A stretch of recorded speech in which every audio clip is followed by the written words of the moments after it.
और परशुराम जी मुख्य द्वार में आकर खड़े हो गए फरसा लेकर। और जैसे ही परशुराम जी को देखा तो जो राजा ऊपर हाथ उठाए हुए था, ले छुड़ाए सिए कहे को, उठो जानकी जी को छुड़ा लो। और परशुराम जी को देखा तो उसका हाथ ऊपर से नीचे नहीं आ सकता था। मुंह जो खुला तो खुला रह गया, वो बंद नहीं हो सकता था। बगल वाले ने परशुराम जी को नहीं देखा तो बोला क्या बात है, ढीले कैसे पड़ गए, बोलो बोलो, हम तो बैठे, बोलो। अब वो बोले क्या, वो तो उधर देखे, न मुंह बंद हो न हाथ नीचे आवे, क्या बात है। और जो उसने परशुराम जी को देखा, हे भगवान, जो देखे उसकी बोलती बंद। कुछ लुक गए, कुछ छिप गए। अब दुबले पतले राजा तो मोटे मोटे राजाओं के पीछे छिप गए। अब स्थूल शरीर वाले मोटे मोटे राजा कहां जा रहे? अरे बाप रे बाप, भृगुपति बिलोकी सब भूप उठे कांप। अरे बाप रे बाप, भृगुपति बिलोकी सब भूप उठे कांप। अरे बाप रे,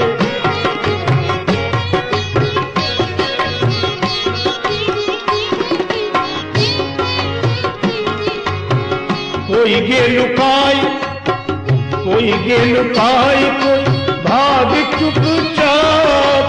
कोई गे लुकाई, कोई भाग चुपचाप।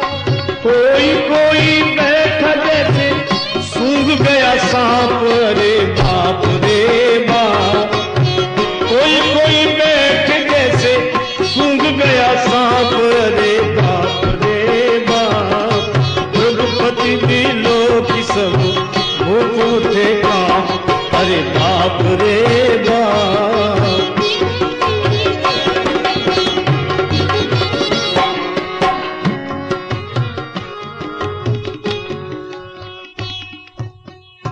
किसी ने कहा कि चलो प्रणाम करो, परशुराम जी आए। दूसरा राजा बोला प्रणाम करने पहले जाए कौन आगे बढ़ के? क्यों? बोले जो जाएगा प्रणाम करने के लिए सिर नीचे झुकाएगा वह नीचे ही जाएगा कि ऊपर जाएगा, कोई ठिकाना नहीं है। तो कहा कि प्रणाम नहीं करोगे तो और जल्दी मरोगे। तो जो जहां थे, पितु समेत ले ले निज नामू, लगे करन सब दंड प्रणाम। और आप जानते हैं सबने प्रणाम किया। और परशुराम जी जिसकी ओर गौर से देखते, किसे कहीं देखा है, यही सुभाएं चितवई हित जानी, वही सोचता था कि बस हमारी उम्र के दिन पूरे हो गए, सो जाने जनु आयु खुटानी। अच्छा अब विचार करो, शांति हो गई कि नहीं? कुछ करना पड़ा, लड़ाई झगड़ा हुआ, युद्ध हुआ, रक्तपात हुआ। युद्ध भी ना हो और अव्यवस्था भी ना हो, तब समाज का मंगल होता है। और यह मंगलमयी प्रेरणा और मंगलमयी व्यवस्था के मंगलमय सूत्र मिलते हैं राम जी के चरित्र में। इसीलिए कहा गया जग मंगल गुणग्राम राम के, दान मुकुति धन धर्म धाम के। न युद्ध न व्यवस्था, व्यवस्था। परशुराम जी आए, जनक जी ने आकर प्रणाम किया, सीता जी से प्रणाम कराया, विश्वामित्र जी आए, राम जी लक्ष्मण जी को बाद में बुलाया, पहले नहीं। विश्वामित्र जी को गले से लगा लिया परशुराम जी ने, और परशुराम जी के दोनों हाथ विश्वामित्र जी अपने बगल में दबा लिए। और उसी समय बोले राम चलो प्रणाम करो, लक्ष्मण प्रणाम करो। मतलब ये था कि जब तक हम इनके फरसे वाला हाथ दबाए तब तक कर लो प्रणाम। नहीं ऐसे प्रणाम करने कोई कह देगा यही है, फरसा उठ जाए तो संभाले कौन? राम जी लक्ष्मण जी ने प्रणाम किया, आशीर्वाद दिया। अरे भाई बड़े सुंदर है, कौन है? इतनी जल्दी परिचय दिया, राम लखन दशरथ के ढोटा। आशीर्वाद ठीक ठीक। अब जनक जी से पूछा ये भीड़ कैसी इकट्ठी है? जनक जी ने कहा बेटी का विवाह धनुर्भंग की प्रतिज्ञा की थी, धनुर्भंग की प्रतिज्ञा की थी। परशुराम जी ने पूछा क्या धनुष टूट गया? पलट कर देखा धनुष के 2 टुकड़े। बड़े क्रोध में बोले कौजल जनक धनुष के ही तोड़ा।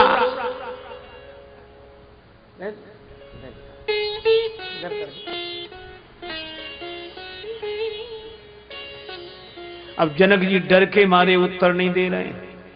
अच्छा देखो, एक अति दूसरी अति को जन्म देती है। क्रोध में आती है, अति से बोले वचन कठोरा, तो जनक जी के डर में भी अति डर उत्तर देत नृपना ही। अति डर।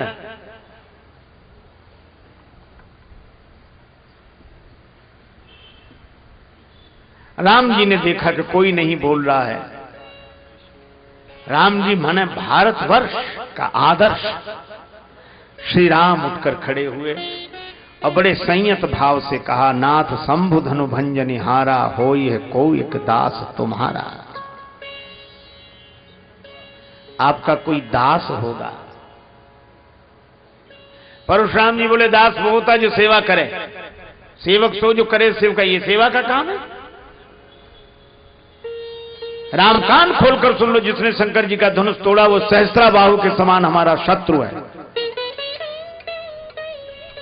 सभा में बैठे राजा कांप गए।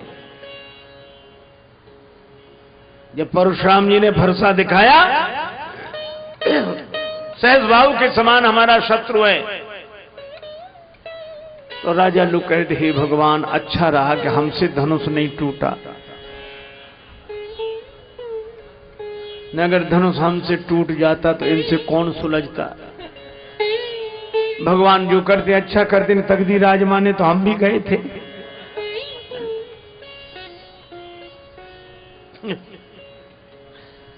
कुछ दम्भी स्वभाव के राजा थे। दम्भी स्वभाव के राजा क्या बोले, हम तो जानते थे, हम जानते थे, हम पहले से पता था। धनुष तोड़ने के बाद यही नौबत आएगी, इसलिए हमें जानबूझ के धनुष नहीं तोड़। नन्हे से राजकुमार राम जी धनुष तोड़ सकते, क्या हम नहीं तोड़ सकते? पर ये हमारी दूरदर्शिता है। कुछ लोग ऐसे भी दूरदर्शी होते हैं। एक आदमी रेल की पटरी पे सो रहा था, कुछ लोग समझाने गए यहाँ काहे को पड़े, बोले मरने के लिए। अरे का जिंदगी बड़ी कीमती है, मरो मत। बोले पक्का निश्चय। पर समझाने वाले ने देखा सिरहाने इतनी रोटियां रखे, बोले जो रोटियां काहे को रखे, बोले वाह इतना भी नहीं जानते, रेलगाड़ी लेट हो गई तो भूखों मरेंगे। कुछ लोग ऐसे भी दूरदर्शी हो।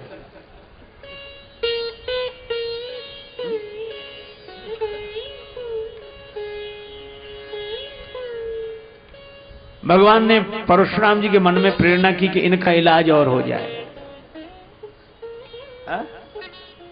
तब तक परशुराम जी बोले सो बिलगाई बिहाई समाजा, न तुम्हारे जई है सब राजा। वह समाज छोड़कर अलग हो जाए या समाज उसे अलग कर दे, नहीं तो जितने राजा हम सबको मार डाला। और राजा लोग लगे कांपने के, भगवान धनुष का धनुष नहीं टूटा, मरे और जा रहे हैं। धनुष तोड़ के ही मरते तो नाम होता कि साहब धनुष तोड़ के मरे। एक राजा ने कहा हमने तो पहले ही कही थी कि घर चलो। जनक जी ने भी कहा था तजवाथ निज निज गृह जाहु, तुम ही बैठे रहे कि तमाशा देख लो। अब देखो तमाशा। लक्ष्मण जी से नहीं रहा गया। वे सोचने लगे गुरुजी अच्छे देश में ले आए, यहाँ एक ही समस्या रहती धनुष।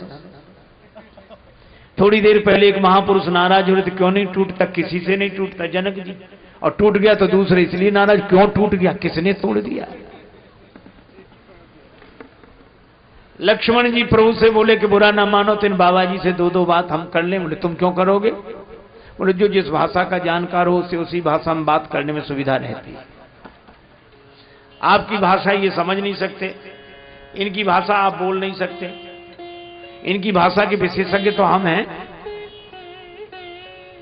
अंग्रेजी जानने वाले से अंग्रेजी में, हिंदी जानने वाले से हिंदी में, उर्दू जानने वाले से उर्दू में, जो जिस भाषा का जानकार हो। अब जानकारी हो ना, शब्द ही शब्द याद हो। कुछ लोगों को ऐसे ही शब्द याद होते हैं। एक आदमी को अंग्रेजी के 3-4 अक्षर याद हो गए, अर्थ पता ही नहीं था, वो 3-4 शब्द ही बोलता था बस। Yes know very good thank you. और जब निकले कोई मिले क्रम से बोलते यस, फिर कहता know very good thank you. लोग हंसते थे, उसे खुद पता नहीं था इनका मतलब क्या है। एक बार रेल में जा रहा था, किसी की अटैची चोरी हो गई। तो किसी ने कहा कि भाई साहब आपने हमारी अटैची देखी है? उसे अंग्रेजी बोलने का मौका मिला। अटैची देखी है? बोला यस। तो बोले प्लीज दे दीजिए। तो दूसरा अक्षर बोला नो। उसने डांटा कि हमारी एक अटैची का देने ना खड़े ना। सो बोला वेरी गुड। सो उसको लगी गुस्सा के लाश 2-4 थप्पड़ लगाए और उसे लगा आखिरी सब तो बोल ही थे। सो बोला थैंक यू। अरे शब्दों का अर्थ तो पता हो। तो लक्ष्मण जी ने कहा कि इनकी भाषा में हम इन्हें समझा दें। भगवान मौन रहे, मौनम स्वीकृति लक्षण में। लक्ष्मण जी गए, बोले बाबा जी नाराज क्यों हो? क्यों नाराज हो? परशुराम जी बोले ये धनुष टूट गया। अच्छा धनुष टूट गया तो आप क्यों टूटे जा रहे हो? आप कोई धनुष हो? कितनी बढ़िया बात है। क्या आप धनुष हो? बोले नहीं हम तो धनुष नहीं। बोले फिर क्यों टूट रहे हो? अच्छा चलो आप धनुष नहीं हो, आपका धनुष है? नहीं हमारा नहीं। किसका है? हमारे गुरु भगवान शंकर का। तो शंकर जी ने मना किया था कि मत तोड़ो। उन्होंने तो जनक जी को दिया था, उन्होंने तोड़वा दिया। ना आपका धनुष है ना आपको दिया गया, आप बीच में काहे को दुखी हो? परशुराम जी मन में सोचने लगे कि बच्चा बात तो ठीक कह रहा है, हम क्यों दुखी हैं? आपको कई लोग ऐसे मिलेंगे जो कहते महाराज हम बहुत परेशान हैं, हम बहुत परेशान हैं। उनसे पूछो क्यों परेशान हो? कहते हमें खुद समझ में नहीं आता कि हम क्यों परेशान हैं। अच्छा बोलो समझ में आ जाए तो परेशानी आधी कम हो जाएगी कि नहीं?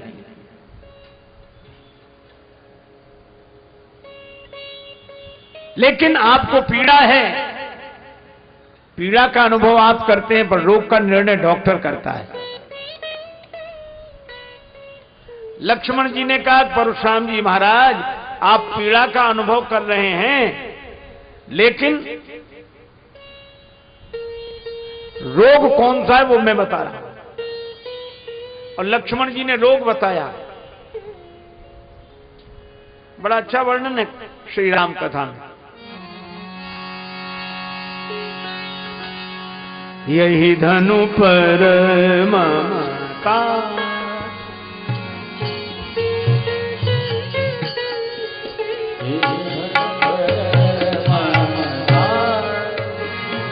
ममता के ही हेतु यही धनु पर ममता ममता ममता।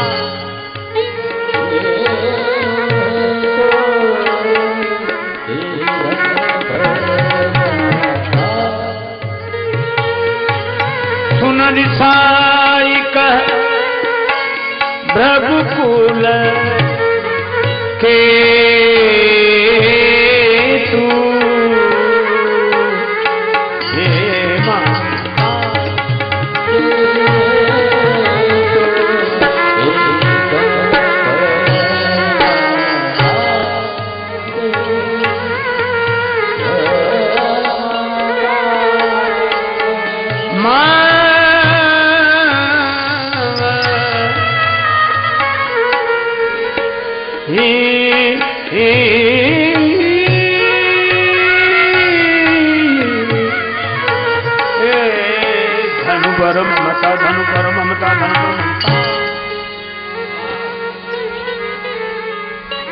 इस धनुष से आपकी ममता है और महाराज ये ममता पर चोट लगी है, ये ममता आपको दुखी कर रही है।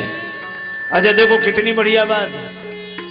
हम लोग अगर अपने जीवन की ओर देखें, किसी का मरना हमें दुखी नहीं करता। हम लोग सवेरे सवेरे अखबार पढ़ रहे होते हैं, नाश्ता कर रहे होते हैं, चाय ले रहे होते हैं, नमकीन बिस्कुट लड्डू, उसी समय अखबार सामने होता है और मान लो उसमें लिखा हो भारी भूकंप, 500 लोग मरे, रेल की भयंकर दुर्घटना, 700 मरे। है? हम लोग ऐसे पढ़ते रहते, कितने मरे? 700। ज्यादा मरे होंगे, अखबार वाले कम छापते हैं। चाय नहीं लिया आपने? चाय नहीं। अब भूकंप में वजह, अरे ज्यादा मरे होंगे। तो आंकड़े सरकारी आंकड़े, आप लड्डू ले नमकीन ले आओ। अच्छा बोलो, ऐसी बातें करते कि नहीं? आप ये देखो, अगर किसी के मरने से हम दुखी हो रहे होते तो क्या नाश्ता कर पाते? इसका मतलब किसी का मरना हमें दुखी नहीं करता। और मान लो अपना ही कोई खास बीमार हो जाए, अस्पताल में भर्ती, रो रहे, अरे कहा कि अब तो डॉक्टरों ने कंट्रोल कर लिया, आपने कल से कुछ पानी भी नहीं पिया है, कुछ तो रोने लगते। जब तक वो स्वस्थ ना हो जाए हम तो पानी भी नहीं पिए। एक आदमी मरा नहीं, बीमार है, हम पानी भी नहीं पी पाते। और 1000 मर गए थे तब कुछ नहीं लगा, 700 मरे तब कुछ नहीं लगा, और एक आदमी के बीमार होने में। इसका अर्थ है कि हम मृत्यु के कारण दुखी नहीं होते, ममता के कारण दुखी होते हैं।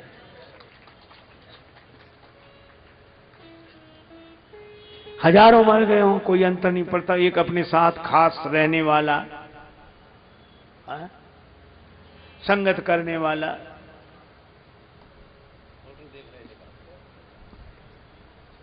और मान लो मर जाए तो कितनी मन को समझाओ, दुख होता है ममता के कारण।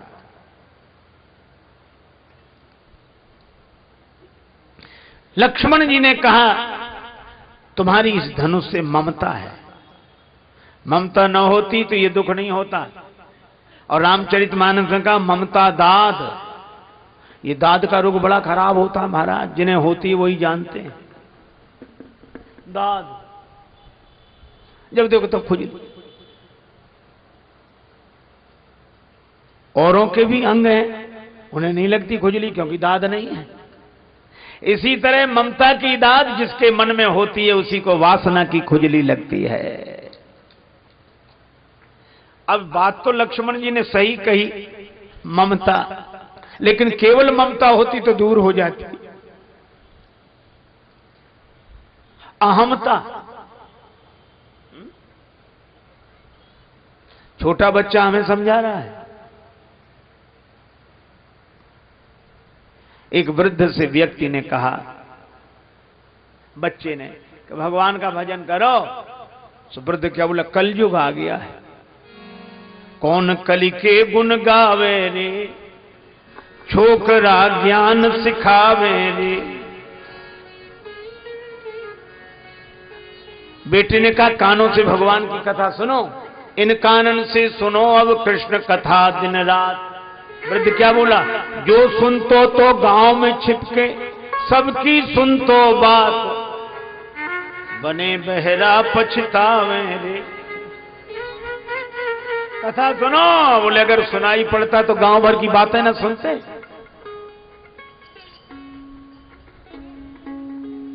गांव में रस्सी बटने की एक यंत्र होता है, ढिरिया बोलते हैं उसको बुंदेलखंड में। उसको ऐसे रस्सी तानते हो, ऐसे ऐसे घूमता है ऐसे। युवक ने कहा माला ले लो हाथ, करते कछु नहीं कर रहे, माला ले लो हाथ। तो क्या बोला, माला को हो तो बुतो, तो ढिरिया ले तो कात, बिछावन बिन दुख पावे रे।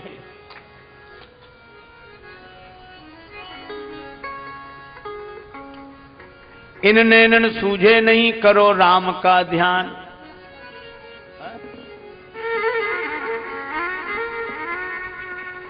अरे बोलो जो दिखतो तो क्यों फिर तजे खेत खलिहान, उन्हीं को देखते।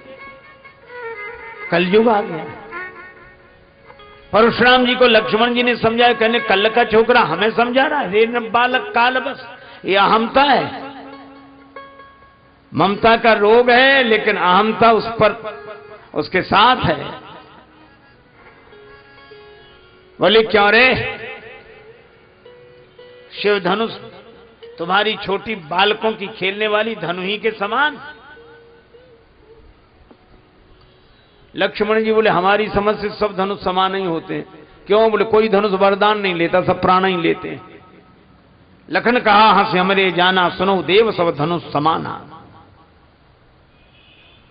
अब जो सुना परशुराम जी बोले डरता नहीं। तो फरसे की तरफ बोले चितय परस की ओरा रेसठ सुने स्वभाव न मोरा भी। फरसे की तरफ देखा था कि ये भी देखें फरसे की तरफ। लक्ष्मण जी ने नहीं देखा। कई लोग दिखाना चाहते। एक आदमी को विवाह में अंगूठी मिल गई, सो महाराज जहां जाए अंगूठी दिखाए पहन के, साइकिल से जाए मिठाई की दुकान पर। और ये और भैया सब आराम है, ठीक है, कुशलता है, और भाई साहब ठीक है, और ठीक। लोग बड़े कोई एक दिन गया मिठाई खरीदने, चौबे जी की दुकान थी। चौबे जी धोती पहरे, ऊपर से चादर ओढ़े बैठे।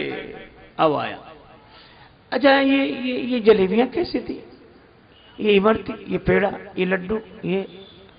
चौबे जी ने देखा कि अंगूठी दिखा रहा है। तो चौबे जी एक 5 तोले का बाजूबंद बांधे थे। तो उन्होंने अपना चद्दर हटाया और ऐसे दिखा के बोले सभी एक भाव है, ले जाओ जो ले जाओ।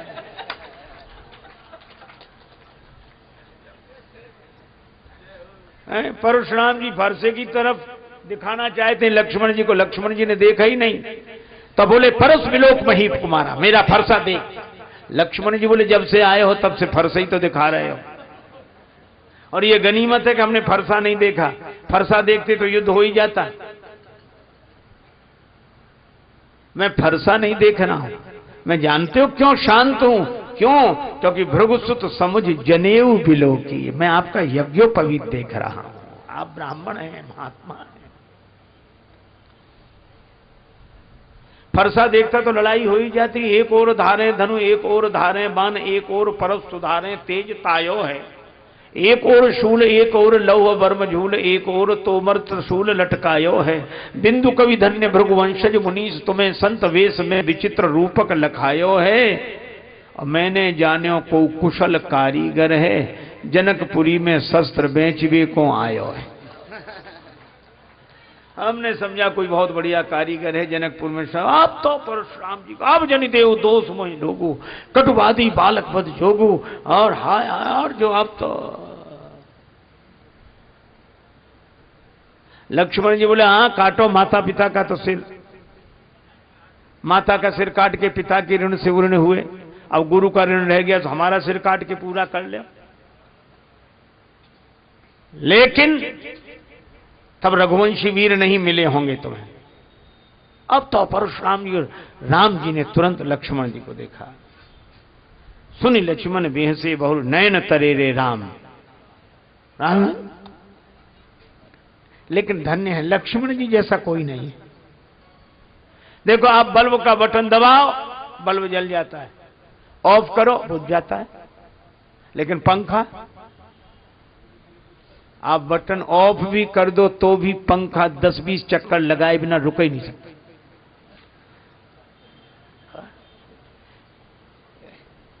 दोनों का बटन आपके हाथ में। अच्छा कभी कभी ये चलता भी नहीं है पंखा, चाहे जितना बटन ऑन करो।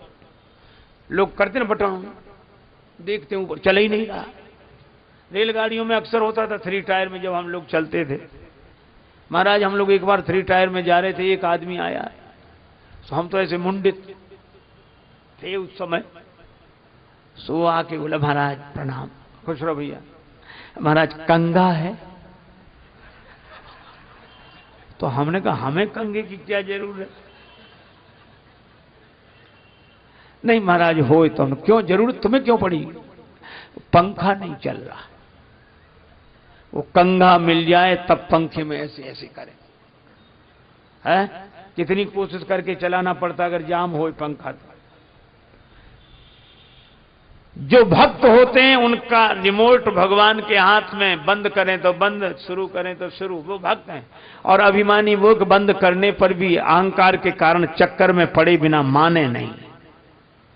बल्ब बंद होता है, पंखे को बंद होना पड़ता है। एक जगह हम लोग कीर्तन कर रहे थे, सीताराम सीताराम सीताराम कहिए, जाही विधि राखे राम ताही विधि रहिए। यही कह रहे हैं। एक आदमी बड़े जाही विधि राम, अरे उनका अच्छी तरह कीर्तन करो, जाए रहिए। सो बोला रहिए क्या, रहना ही पड़ेगा और कर भी क्या सकते हैं। जब रहना ही पड़ेगा तो मजे से रह लो। लक्ष्मण जी को राम जी ने नेत्र दिखाए, लक्ष्मण जी तुरंत बैठ गए। मान लो दो में झगड़ा हो रहा, आप एक को रोको, कह रहने दो। अरे तुम रहने दो। अरे नहीं साहब कैसे रहने दें, आप हाथ जोड़ रहे हैं, लेकिन गलती। मैंने एक घटना आंखों देखी, आंखों। एक जगह संगीत का कार्यक्रम था, उसके पहले हमारे द्वारा कथा हुई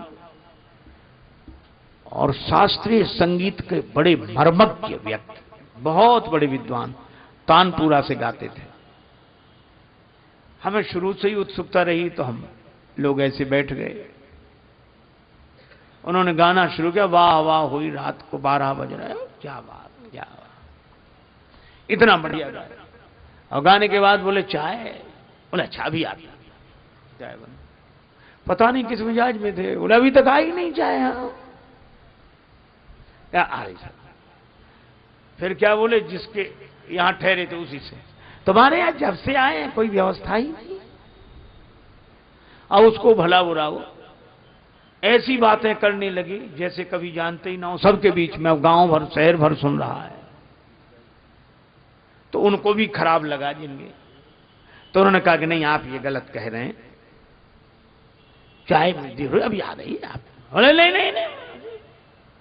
तो उन्होंने कहा कि नहीं ये बात गलत है। तो उनके गुरु बैठे थे वहीं। तो गुरु ने धीरे से कहा कि तुम चुप रहो। उनसे कहा कि तुम चुप रहो। तो तुरंत बोले तुम चुप रहो। तो उनका नहीं सर ये गलत बोल रहे हैं। मैंने खुद सुना, गुरुजी ने केवल एक बात कही, नहीं और सर एक साथ, नहीं और सर एक साथ, या तो सर मत कहो या नहीं मत कहो।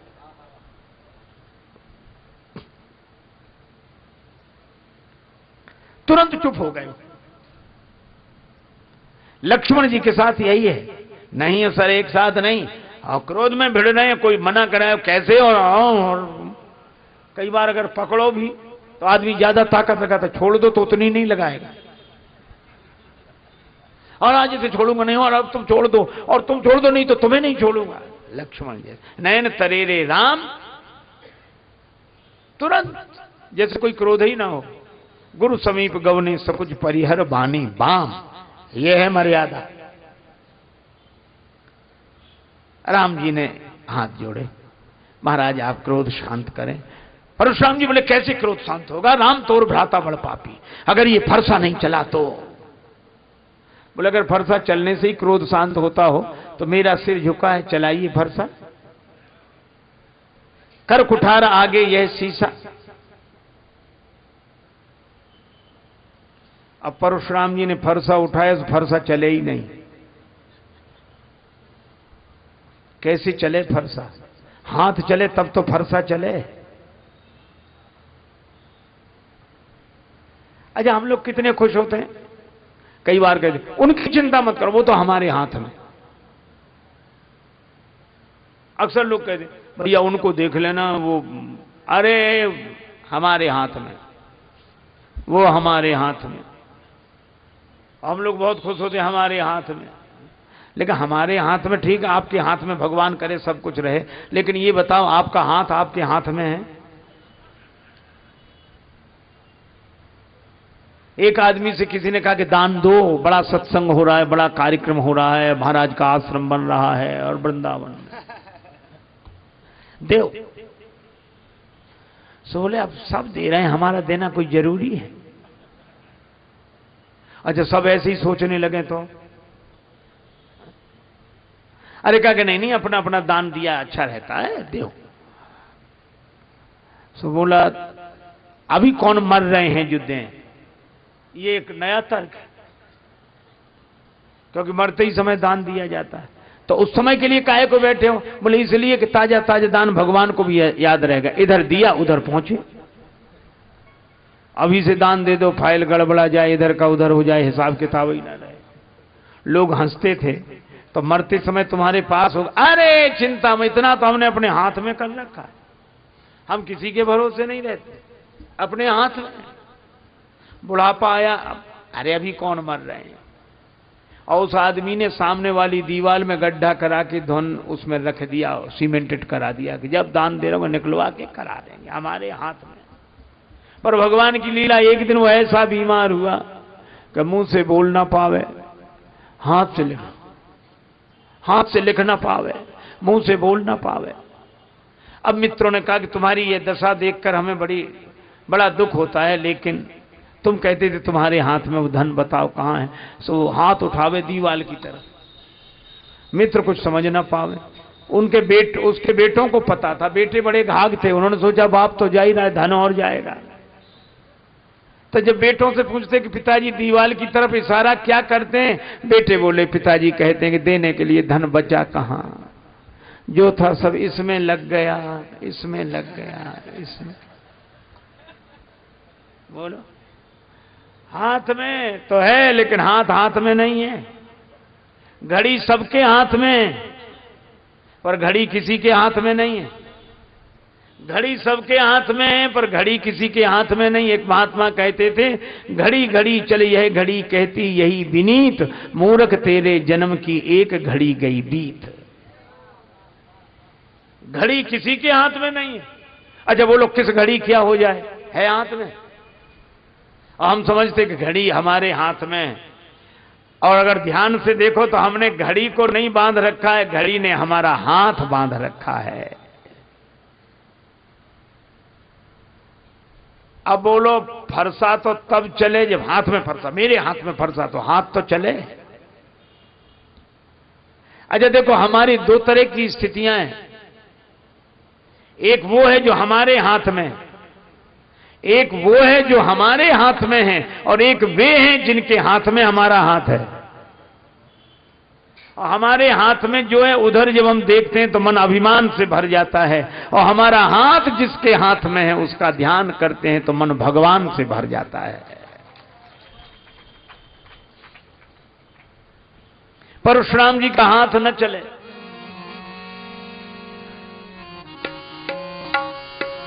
बहई न हाथ दहई, रिस छाती हाथ दहई,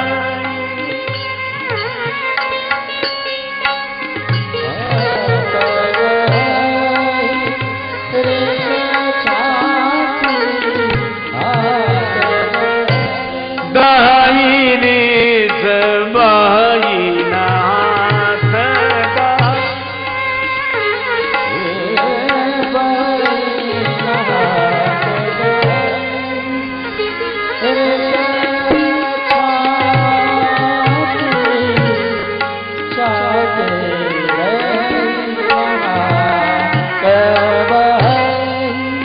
दहई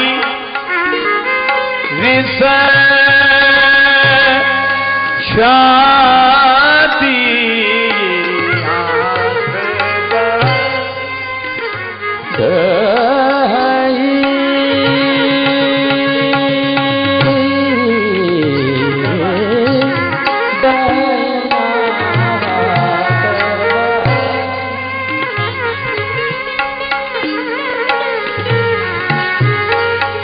बाई नाथ दाई रिस छाती, बाई नाथ दाई रिस छाती, बाई नाथ। हाथ नहीं चलता, छाती जल रही है। ये हाथ की ताकत कहां चली गई? अरे इस हाथ में ताकत आई कहां से थी?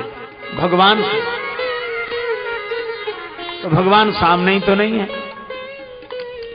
तब उन्हें लगा राम रमापति कर धनु लेहू, राम रमापति कर धन लेहू, है चहु मोर मिटे संदेहू, है चहु मोर मिटे संदेहू, है चहु मोर संदेहु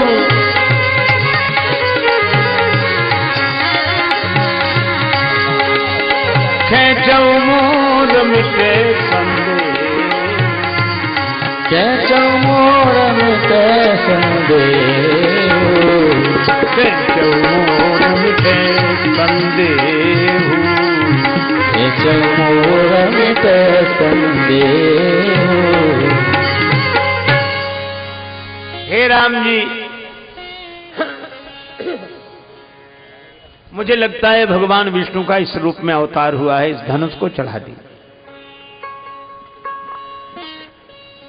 तो परशुराम जी ने धनुष को देने की इच्छा की, तब तक देत चाप आप ही चल गए, धनुष अपने आप गया।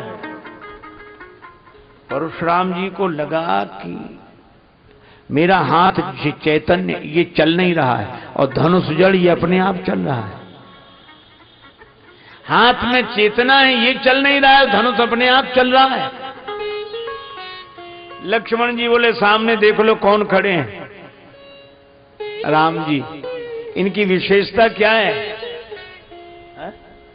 जो चेतन कहाँ जड़ करई, जड़ ही करई चैतन्य, अस समर्थ रघुनायक कहीं भजे ही जीवते धन्य। ये जड़ को चैतन्य, चैतन्य को जड़ बना देने की क्षमता रखने वाले।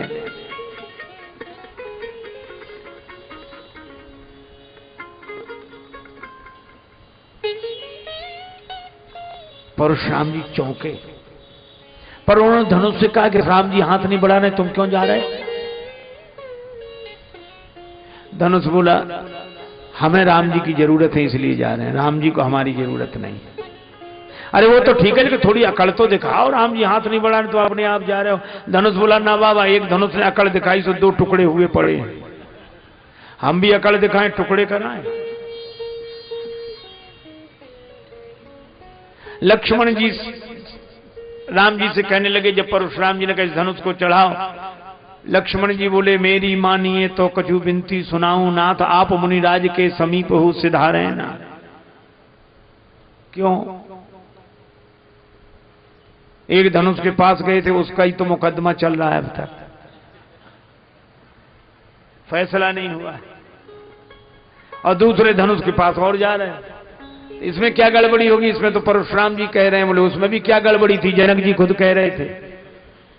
तो गड़बड़ी क्या हुई? बोले चाप गुरु को चढ़ो तो चेला जी पधारे, और चाप चेला को चढ़े तो कहूं गुरु जी पधारे ना। अभी तो परशुराम जी आगे मेरे गुरु का धनुष किसने तोड़ा, थोड़ी देर में शंकर जी मेरे चेले का धनुष किसने तोड़ा। ये तोड़ने ही तोड़ने की बात करोगे कि जोड़ने? राम जी मुस्कुराए। तब तक धनुष राम जी के पास आया, राम जी ने धनुष तान कर चढ़ा दिया। अब इसका लक्ष्य बताओ। परशुराम जी हाथ जोड़कर सिर झुका दे, प्रभु इस बाण से मेरे पुण्यों को नष्ट कर दो। लक्ष्मण जी ने कहा पुण्य नष्ट करा रहे हो, पाप नष्ट कराओ। परशुराम जी ने कहा कि पाप तो उसी समय नष्ट हो गए जब इनका दर्शन हुआ, भगवान का दर्शन हुआ, पाप नष्ट, पुण्य बचे। अच्छा, जब पाप पुण्य दोनों नहीं बचेंगे तो जीवन चलेगा कैसे? गति राम ही सो मति राम ही सो, रति राम सो राम ही को बलु है।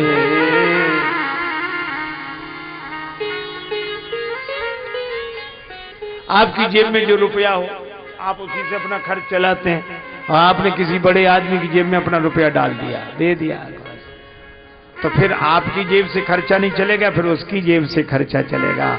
इसी तरह अपने कर्मों को भगवान को सौंप देने वालों की व्यवस्था भगवान की ओर से होती है।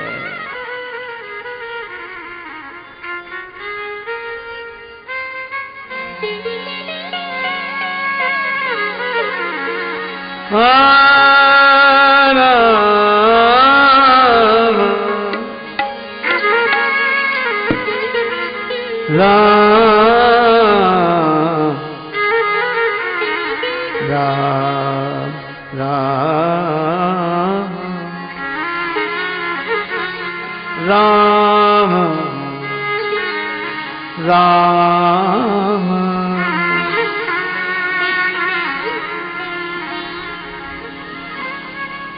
कही जय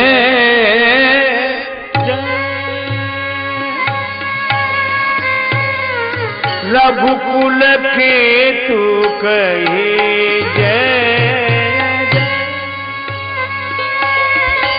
रघुकुल के तू कही जय। अनुचित बहुत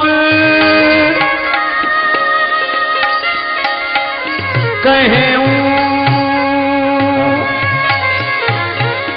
अज्ञाता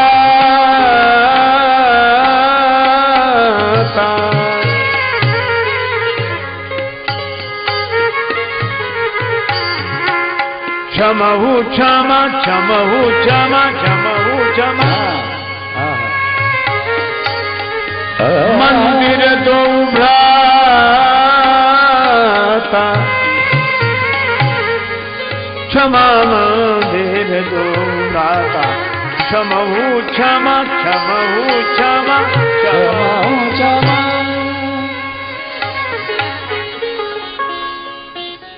दोनों भाइयों से क्षमा मांग रहे हैं।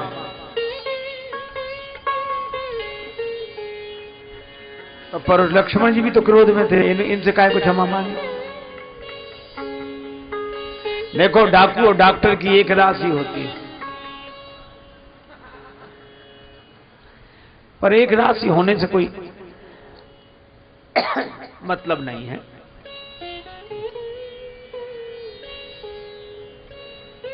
डाकू के नाम के साथ कुख्यात, डॉक्टर के नाम के साथ विख्यात। डॉक्टर को इनाम दिया जाता है, डाकू पर इनाम बोला जाता है। दोनों के हाथ में छुरी और दोनों चलाते हैं, लेकिन अंतर यही है कि डाकू जीवन नष्ट करने के लिए छुरी चलाता है और डॉक्टर जीवन बचाने के लिए छुरी चलाता है। लक्ष्मण जी ने जो क्रोध किया वो परशुराम जी के उपचार के लिए। अच्छा देखो, एक बात और बताएं आपको,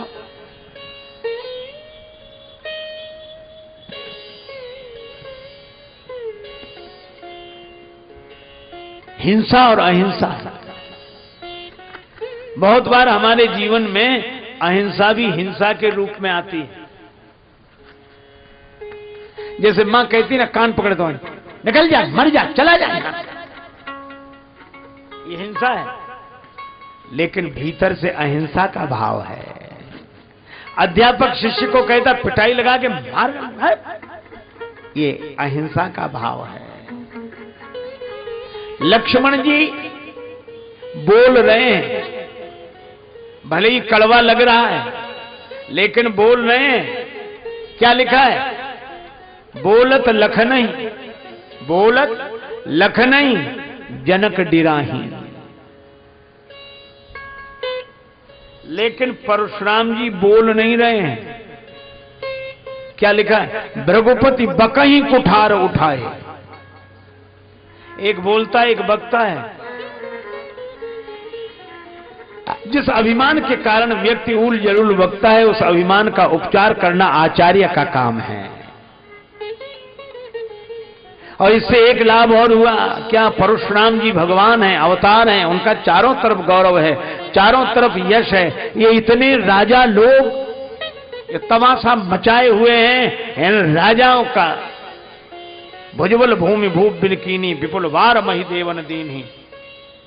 ऐसे परशुराम जी के आते ही राजा सब आतंकित हो गए। और वह राजा जब लक्ष्मण राम जी के चरणों में प्रणाम करके परशुराम जी विदा हुए, तो राजा लोग बोले कि जब इनकी ये दशा है तो हम लोग का। ये है हमारी भारतीय पावन परंपरा। युद्ध भी हम नहीं चाहते, लेकिन अब व्यवस्था भी हम नहीं चाहते हैं। युद्ध हुआ नहीं, अब व्यवस्था समाप्त हो गई। ये राम जी का आदर्श है। अच्छा, कई बार लगता है परशुराम जी का अगर विरोध करना ही था तो बुलाया क्यों? है अटपटी बात की नहीं? जब विरोध करना था तो बुलाया क्यों? हम आपसे एक बात पूछते हैं, कपड़ा मैला हो तो साबुन लगाते हो? बोले हाँ लगाते हैं। जब साबुन लगाया था तो धोया क्यों? और धोना ही था तो लगाया ही काहे को? इसका अर्थ है कि राजा रूपी कपड़ों में अभिमान के मैल को धोने वाले साबुन की तरह श्री परशुराम जी, और उन परशुराम रूपी साबुन को कृपा जल से धो देने वाले राम जी। साबुन भी धुल जाता है, साथ साथ उन सब का मैल धुल जाता है। ये हमारे भगवान परशुराम है।